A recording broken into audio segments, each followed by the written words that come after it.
This episode is supported by NatWest, providing ease of mind when it comes to business payments. NatWest Pay It, the bank's own payment solution, facilitates customer payments in near real time while allowing companies to track live spending. Need to collect payments without customer account numbers or process refunds without holding on to personal details? Pay It has your business covered. Pay It connects directly with each customer's bank account using an API, which also allows data to be seamlessly and securely passed onto third parties. That means you can provide the best payment experience on the front end while empowering your back-end staff with the info they need for truly data-driven decision-making. To find out more, visit payitbynatwest.com/ITPro. That's payitbynatwest.com/ITPro. What does it mean to be secure in your sector? While every organisation has its own cybersecurity policies, numerous pieces of legislation also set out minimum requirements for security that firms must reach or else be held accountable through fines. The EU's Digital Operational Resilience Act, which came into force in 2023 and applies from 17th of January 2025, aims to do just this for financial entities within the region. But what does being DORA-ready mean in practice? And how will the legislation add to the responsibilities of IT professionals? You're listening to the IT Pro podcast.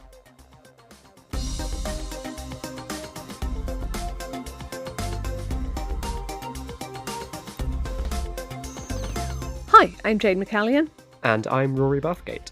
And today we're speaking to John Stevenson, Technical Director at Skybox, to better understand the EU's Digital Operational Resilience Act. John, welcome to the show.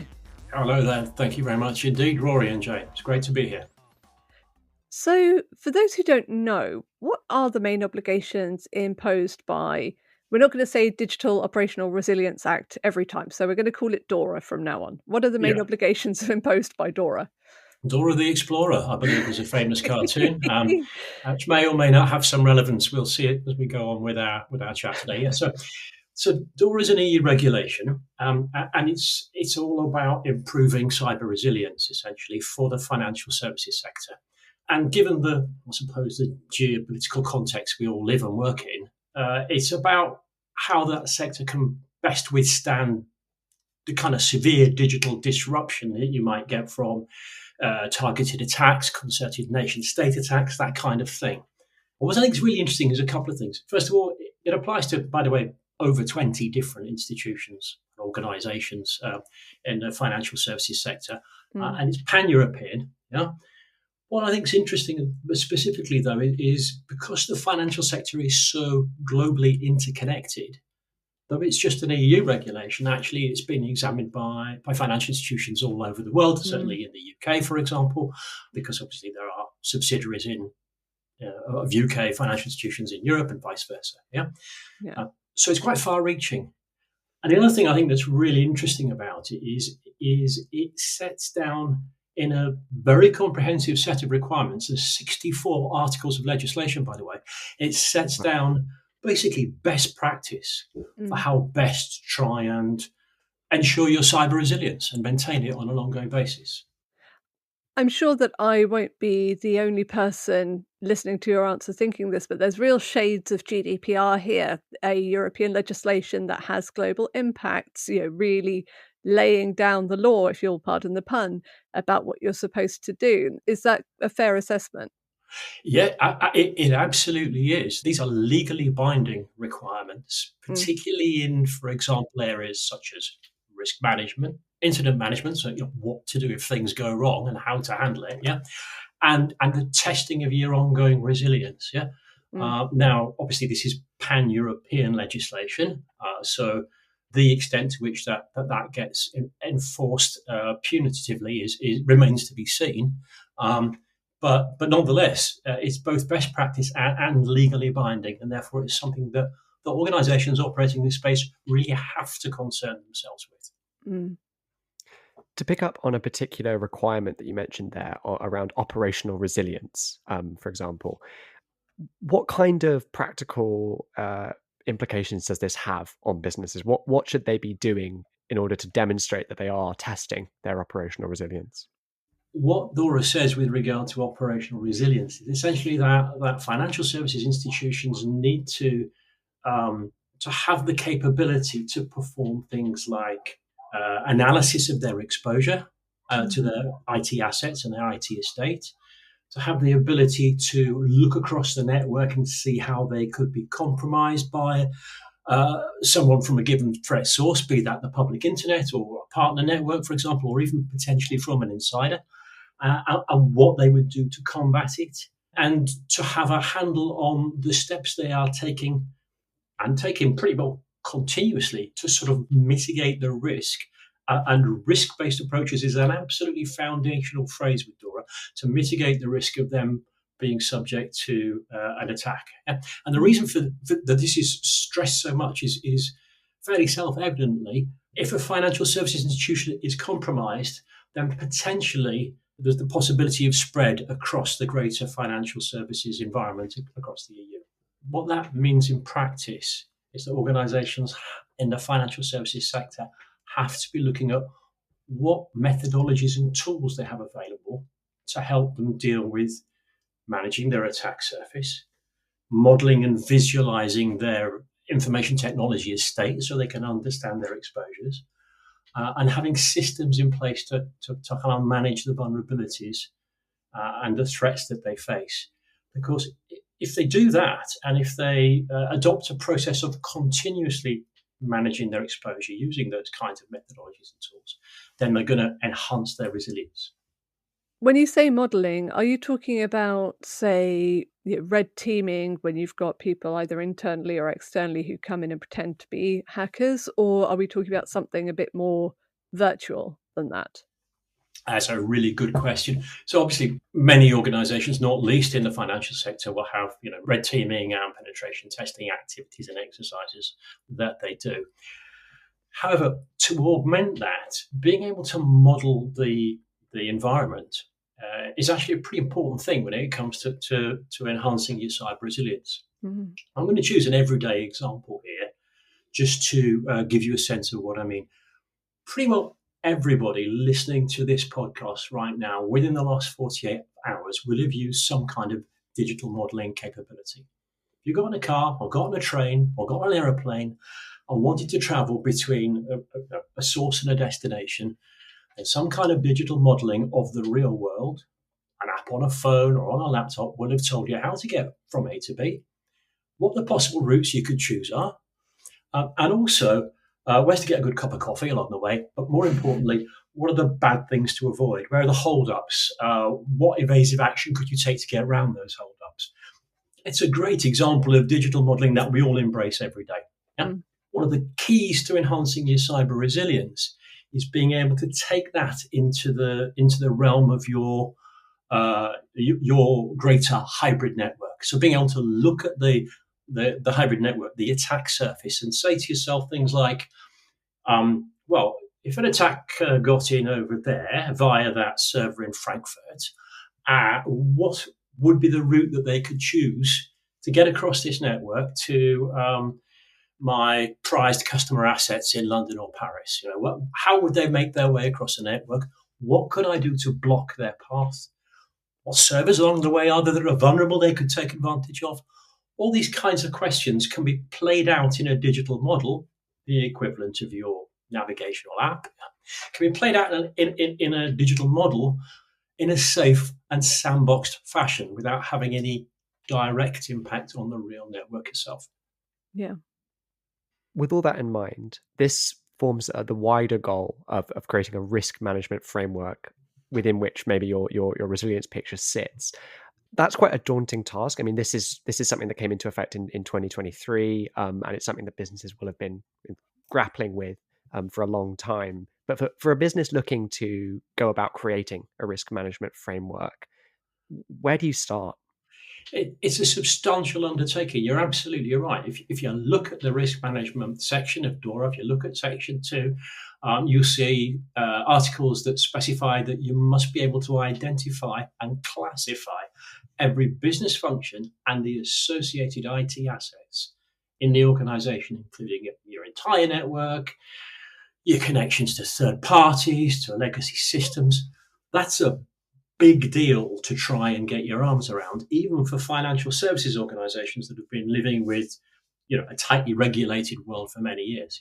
Now, there are ways to approach that, and probably certainly the one that, for example, we would recommend is that and what our customers tell us is the way forward is to essentially build, it's a big database, an inventory of the attackable assets in the organization, sometimes called the Cyber Asset Attack Service Management, or the CASM database, to use the jargon. But anyway, a big database.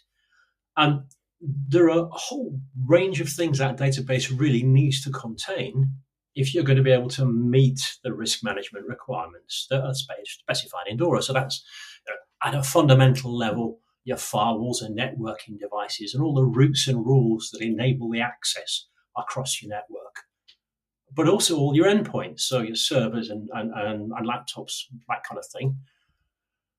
Crucially, I think, and often overlooked, the relevant business metadata. So that's things like what the applications are, who the business owners for those applications are, what their asset importance is, either in absolute or in relative terms to the organization. And then, of course, there's all the metadata that can be added to this database, that is the latest threat intelligence, insights from security bulletins and experts around the world on the exploits that people are trying to perpetrate and the vulnerabilities they're trying to exploit. So building that kind of asset database it's an undertaking. It's fundamental, really, to DORA's view of and to the requirements laid out in DORA in terms of risk management. And it goes to the heart of what I suppose is quite an old maxim, really, which is you can't protect it if you can't see it. That's the maxim, and never was it more true than in this case. This sounds like a massive undertaking. Is it going to be the situation that many financial services institutions at least have something to build on here? Or is it going to be from scratch, trying to scrabble around, find out all this stuff, and then put it in your Excel spreadsheet, or perhaps something slightly more sophisticated? Well, I certainly wouldn't advise putting it in an Excel spreadsheet unless you have to. But it's certainly the case that financial services organizations have had to try and deal with elements of this before, quite substantial ones, because of the regulated environment in which they operate. So, for example, they have to take good care of people's personal data, payment card information, for example. They're under requirements generally to ensure that the access to the various bits of their network is controlled by compliance policies, that kind of thing. So they'll have had in the past to build, at least at a networking layer, some kind of view of the attack surface. I think what's different about DORA, and in fact is different about the outlook that legislative bodies all over the world are beginning to have now, is that it says that asset attack service management database has to have more in it than just an understanding of the network. It has to have an understanding of the business, of the applications, the users, the owners, and the threats and vulnerabilities that are resident in the environment. Because only that way are you going to be able to kind of build and enhance and maintain your cyber resilience. On that point of getting a really good picture of not just every single asset, but the interdependencies there. Yeah. Another aspect of DORA is its requirements for firms to really have a good idea of their third-party risk and third-party dependencies.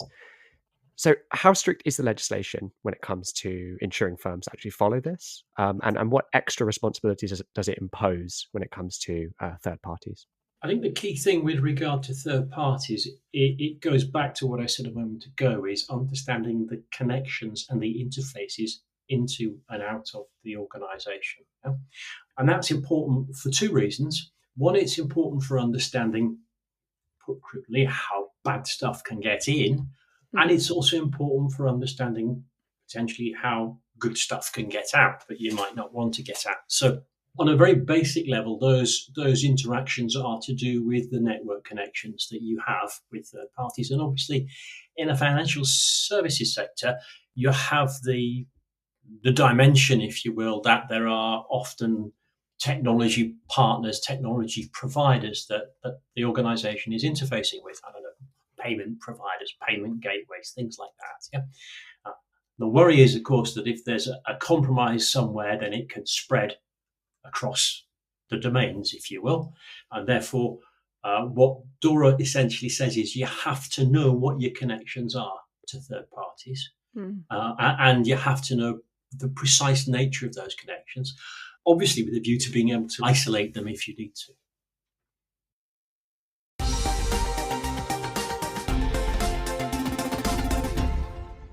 One of the interesting aspects of DORA is that through it, regional competent authorities can hold individuals accountable for failure to meet its requirements. So that means that leaders could be personally fined up to €1 million for non-compliance, which is rather a lot of money. Is this more likely to ensure firms actually follow the rules, or will it be seen as something that happens to other people rather than to them? I'm taken back to my days when there was much talk of email systems being misused and individual directors of companies being held accountable if bad things were shared on them. I'm not entirely sure I believe that was ever particularly enacted, but it certainly provided the bedrock for change, and that change was basically organizations understanding their own liabilities, and I think that's probably what we're looking at here. If you look at the requirements of DORA in terms of risk management, incident management, resilience testing, and those areas in particular, then essentially what the legislation says is you should be adopting these things. They are best practice. You should be auditing yourself to ensure that you are actually complying with them. And that should be a continual process of auditing and compliance checks and ensuing in refinement. Yeah. And I think that's really the important value, if you will, in the legislation.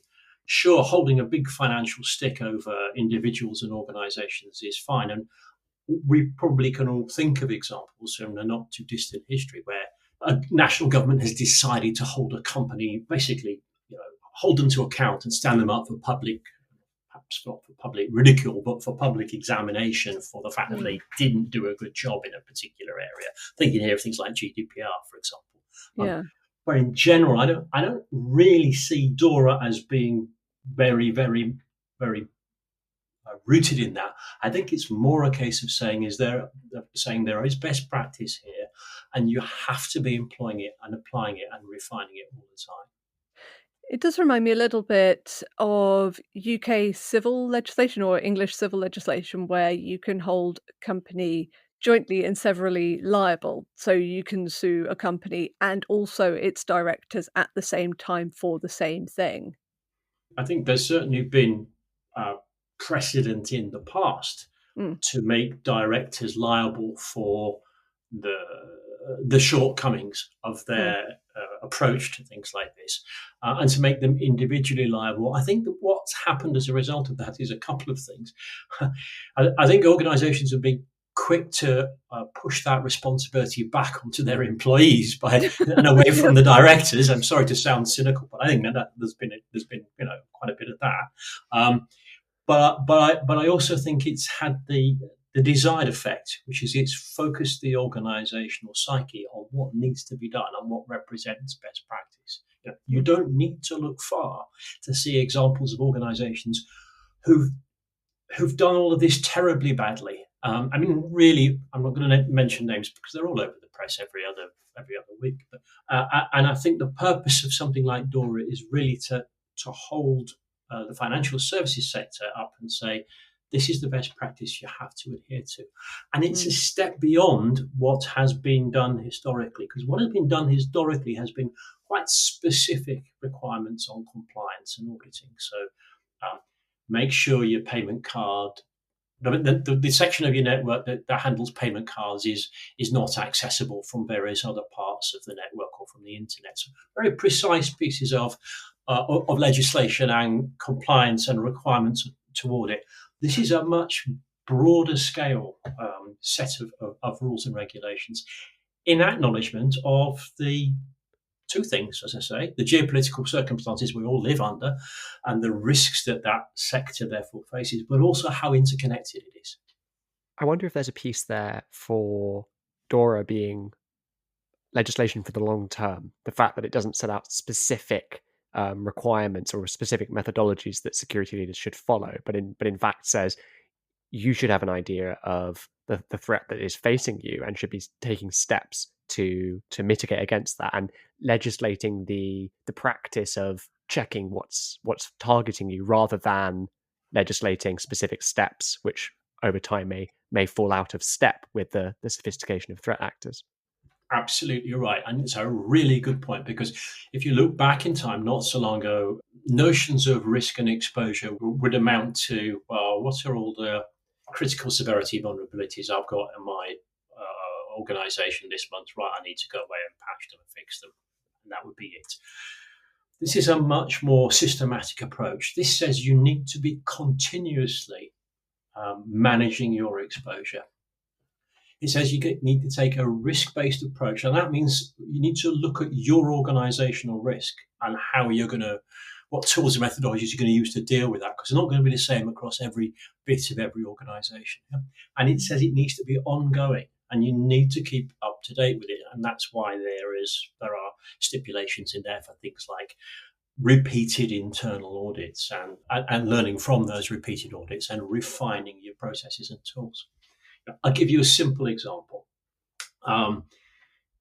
Most large organizations in the financial services space, like many large organizations, will probably have more vulnerabilities in the IT estate than they could conceivably hope to fix in the average month.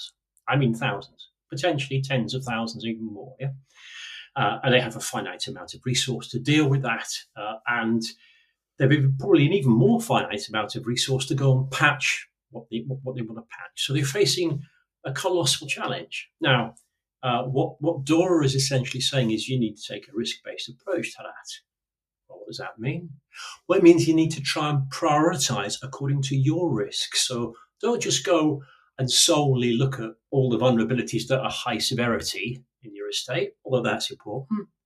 Don't just go and look at which ones of those are being exploited by bad guys this week, although that's important. But factor in other things like how important are the assets those vulnerabilities are on? How accessible are they across your network? How easy would it be for a bad guy to reach in and access them?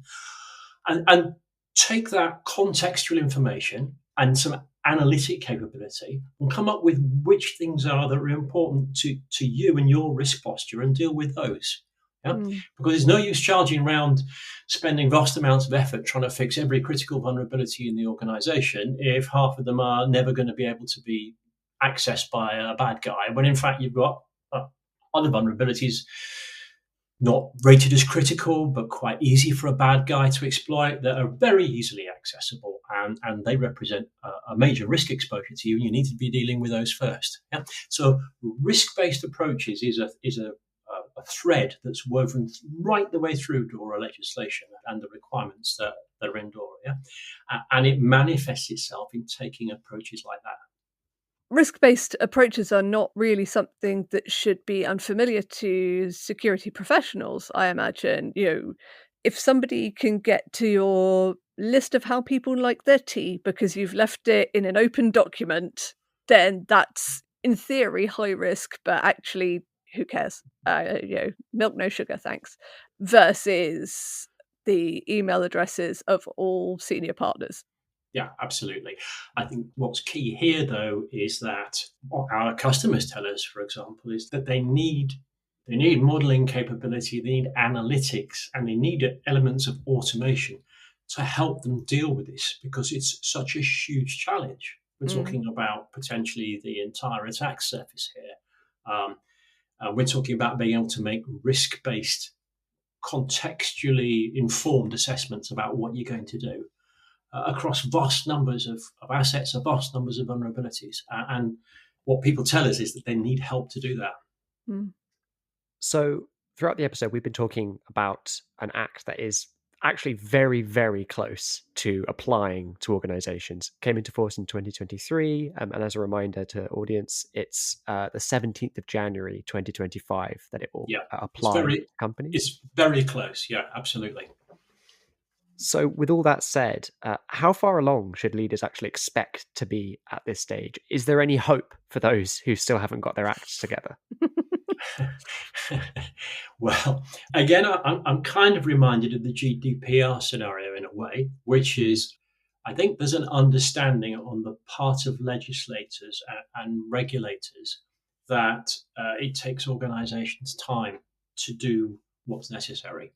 So I don't necessarily think there's going to be a whirlwind of retribution visited upon the financial services sector in January next year.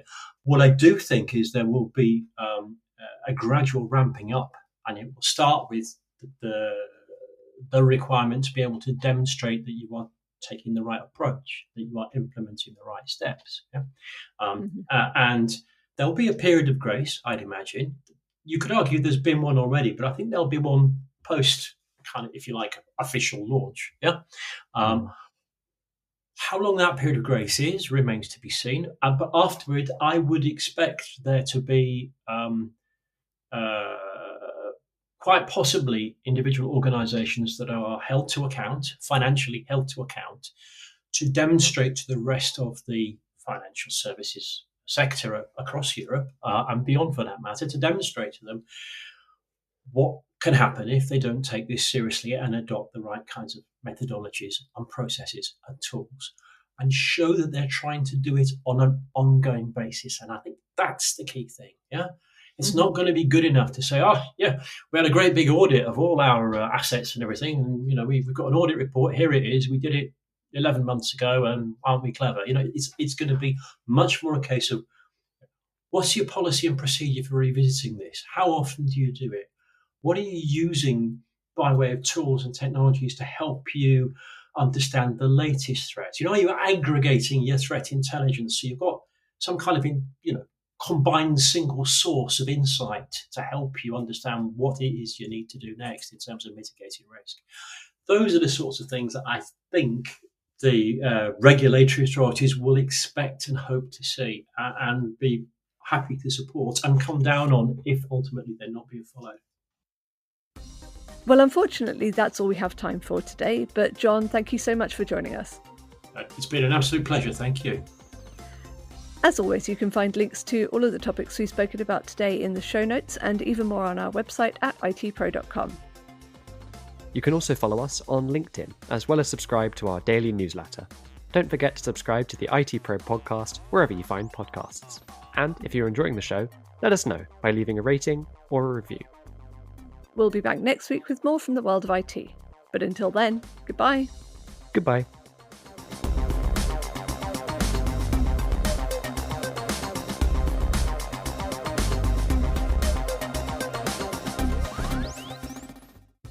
This episode is supported by NatWest, providing ease of mind when it comes to business payments.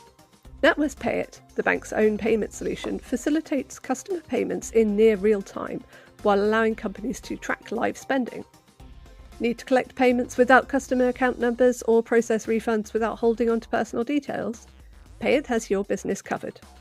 Pay It connects directly with each customer's bank account using an API, which also allows data to be seamlessly and securely passed onto third parties.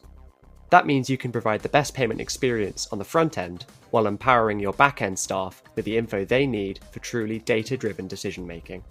To find out more, visit payitbynatwest.com/ITPro. That's PAYITBYNATWEST.com/ITPro.